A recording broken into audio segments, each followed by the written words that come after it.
वहीं मोदी सरनेम से जुड़े मानहानि केस में राहुल गांधी को सुप्रीम कोर्ट से बड़ी राहत मिल गई है। सुप्रीम कोर्ट से राहत मिलने के बाद राहुल गांधी पहली बार लालू यादव से मिलने पहुंचे। ये मुलाकात आरजेडी नेता और राज्यसभा सांसद मीसा भारती के दिल्ली आवास पर हुई।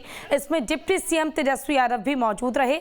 माना जा रहा है कि मुलाकात के दौरान इंडिया के संयोजक बनाए जाने को लेकर चर्चा हुई। इसके अलावा बिहार कैबिनेट में कांग्रेस कोटे से 2 मंत्री बनाए जाने पर भी चर्चा हुई है। इसके साथ ही लोकसभा चुनाव को लेकर आगे की रणनीति बनाने पर भी चर्चा की गई है। और ज्यादा जानकारी के लिए हमारे साथ हमारे संवाददाता उत्कर्ष जुड़े हुए हैं।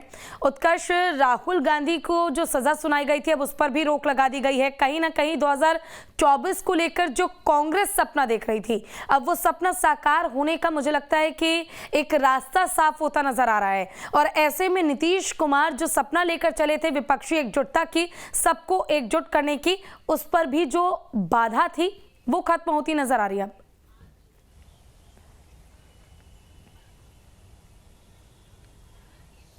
अब बिल्कुल पूजा, देखिए जिस तरीके से 24 में लोकसभा चुनाव देश में होने हैं और ऐसे में राहुल गांधी को जिस तरीके से सुप्रीम कोर्ट के द्वारा राहत मिली है, इसको लेकर कहीं ना कहीं इंडिया गठबंधन जो है वो खुशी में है। और ऐसे में राहुल गांधी खुद लालू प्रसाद यादव आरजेडी सुप्रीमो से मुलाकात करने जाते हैं। करीब घंटों मुलाकात होती है बंद कमरे में।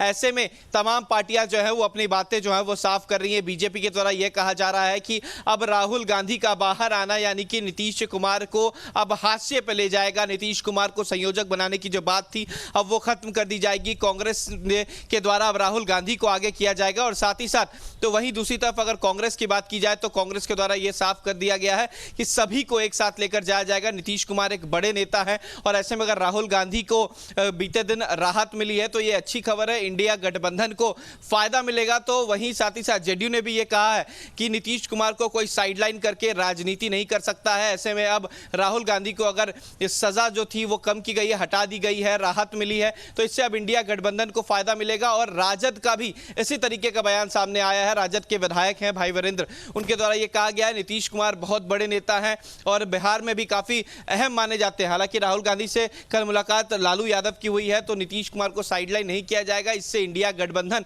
और ज्यादा मजबूत होगा और एनडीए गठबंधन को परास्त करने की कोई कसर नहीं छोड़ी जाएगी। 24 में राहुल गांधी के मुलाकात और लालू यादव की मुलाकात को राजनीतिक मायने नहीं दिया जाए। उम्र में कद में बड़े हैं लालू यादव और इससे पहले भी जब इससे पहले मनमोहन की सरकार थी उस समय भी मंत्री रहे हैं। तो एक अनुभव जो है वो लालू यादव के पास है और उसी अनुभव को साझा करने के लिए हमेशा मुलाकात होती है। और राहुल गांधी हमेशा जो आदर है वो लालू यादव को करते हैं और इसी वजह से कल एक शिष्टाचार मुलाकात हुई है। इसको कोई राजनीतिक रूप नहीं देना चाहिए। बिल्कुल, ये भी जानना चाहूंगी उत्कर्ष आपसे। देखिए, पहले जब राहुल गांधी को सजा सुनाई गई थी उस दौरान संशय था और पीएम कैंडिडेट के तौर पर कई नाम सामने आ रहे थे और सिर्फ इंतजार किया जा रहा था विपक्ष के पीएम कैंडिडेट का चेहरा कौन होगा। लेकिन अब क्योंकि राहुल गांधी की सजा समाप्त कर दी गई है, उस पर रोक लगा दी गई है, तो जो लोगों के नाम की लिस्ट थी, जो फहरिस्त थी, मुझे लगता है अब उस पर भी सवाल खड़े होंगे।